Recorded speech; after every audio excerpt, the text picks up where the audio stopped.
प्रधानाचार्य जी, समस्त विद्वान साथी और प्रिय विद्यार्थी,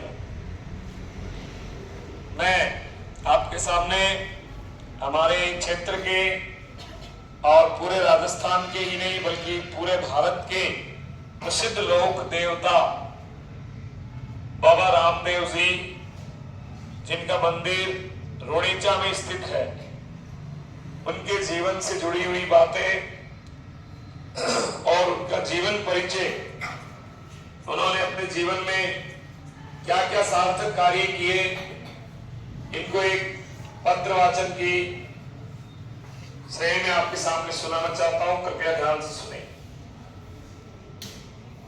हमारा भारत देश महान है। प्रांत, भाषा, जाति, खान पान, जलवायु, पंथ आदि की विविधता होते हुए भी हजारों वर्षों से हमारी संस्कृति प्रवाहमान बनी हुई है। उसके अनेक कारणों में से एक है कि हमारे यहाँ असंख्य ऋषि मुनि, विद्वान, समाज सुधारक, साधक अवतरित हुए हैं, जिन्होंने समाज सुख व प्राणी मात्र के कल्याण हेतु अथक प्रयास किया है।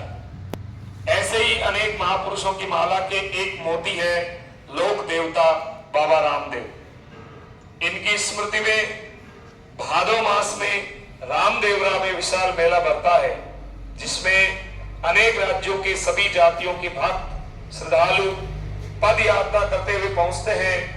रास्ते में सभी जातियों के भक्त इनकी व्यवस्था, सेवा, सहायता करते हैं। वैसे मेले तो भारतीय संस्कृति का अभिन्न हिस्सा है। ऐसे आदित्य महापुरुष बाबा रामदेव के बारे में हमको जानकारी होनी चाहिए। सबसे पहले पारिवारिक पृष्ठभूमि। सम्राट पृथ्वीराज चौहान के नाना अनंत पाल तंवर की 5वीं पीढ़ी में एक पुत्र थे रणसिंह जी, जो जयपुर के निकट दूदू के पास नारायण में निवास करते थे। इनके 8 में से 6 पुत्र मुगलों से हिंदू धर्म की रक्षा संघर्ष में शहीद हो गए थे। अजमल और धनरूप वहां से आकर बाड़मेर जिले के शिव क्षेत्र में रहने लगे थे।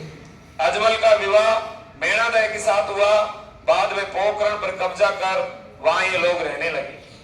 जन्म चैत्र शुक्ल पंचमी सन 1352 ईस्वी और विक्रम संवत 1409 में कोई संतान नहीं होने से चिंतित पत्नी मेणादय ने कहा कि आप द्वारकाधीश को मानते हो तो उनसे प्रार्थना करो। तो ये दोनों द्वारिका गए। वहां भावुक होकर मूर्ति के सामने पुत्र कामना करने लगे।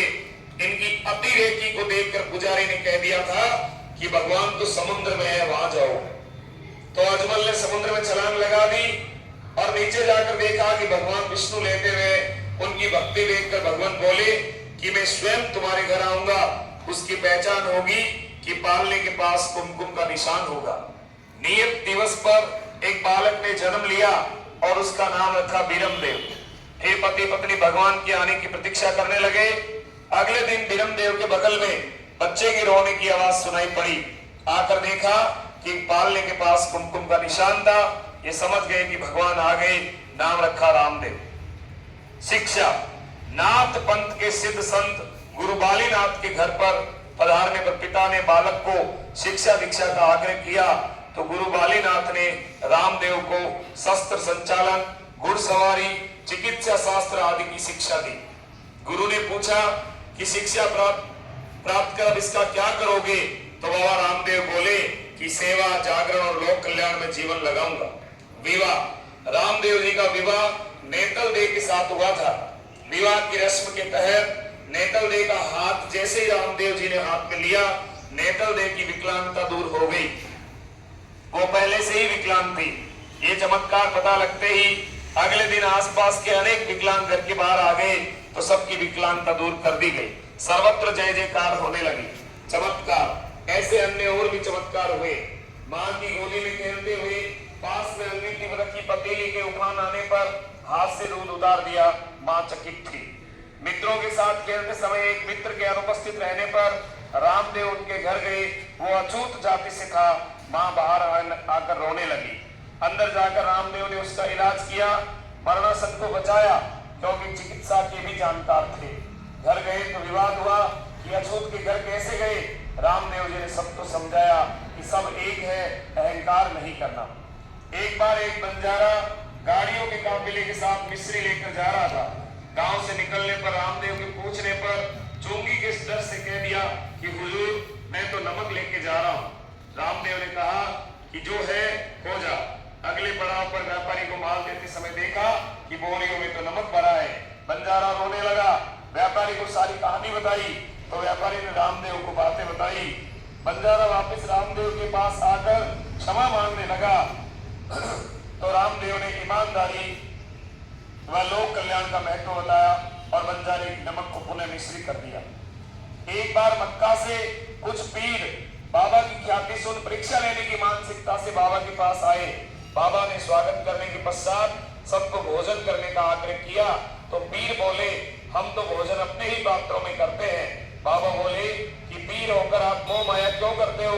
फिर पीरों ने देखा कि उनके अपने वही पात्र थे, उन्होंने भोजन किया और जाते समय बोले कि हम तो पीर है पर आप तो पीरों के पीर है। गांव के पास राक्षस भैरवनाथ का आतंक था। रामदेव जी ने गुरु बालीनाथ से पूछा तो गुरु ने कहा कि अब समय आ गया है, उसको छल से मारना होगा।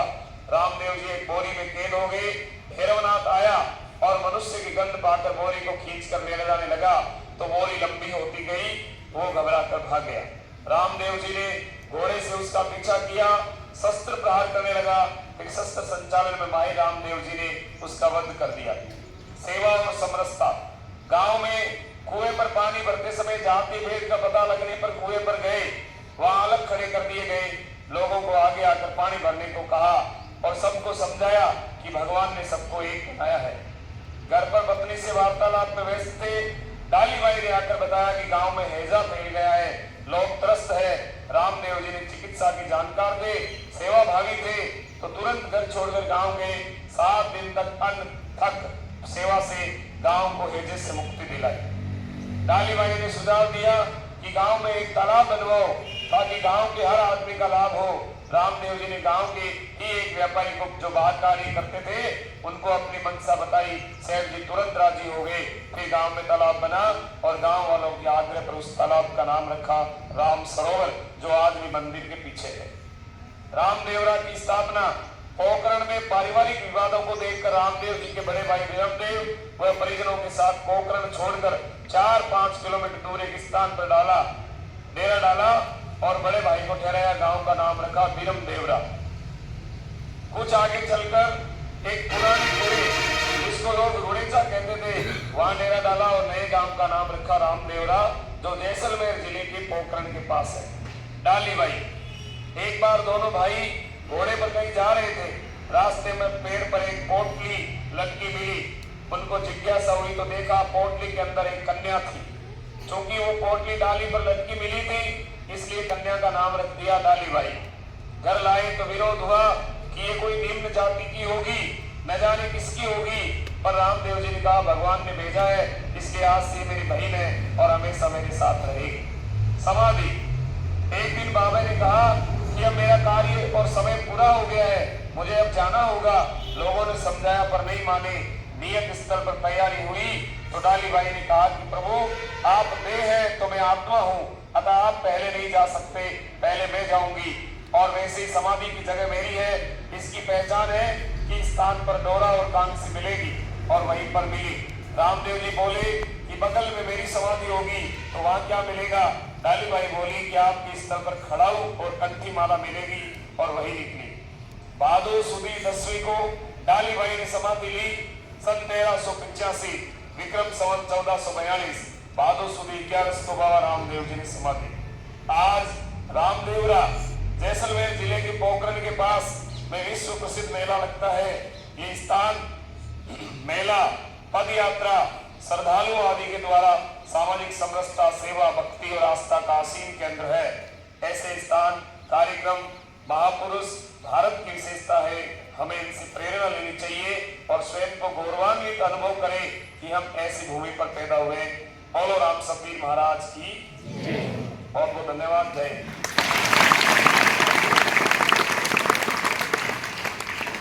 देखिए हम सभी